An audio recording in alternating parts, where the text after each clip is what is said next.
জয় কৃষ্ণকালী মায়ের জয়, জয় সোনা মায়ের জয়, জয় মঙ্গলা মায়ের জয়।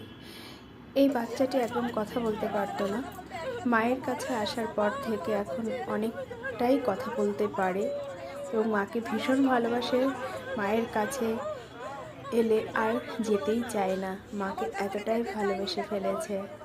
সত্যিই তাই, আমরা যেন সবাই সবসময় এরকম তোমাকে ভালোবেসে সারা জীবন কাটিয়ে দিতে পারি। থেকে কোথায় যাবি? বার করে দেখাচ্ছে নিজের কাছে যাবো। কি নাম আপনার? সমীর অধিকারী। বল একবার বলে দে মুখে, জয় কৃষ্ণ কালী মায়ের জয়। ওর মুখস্থ আছে। তোরা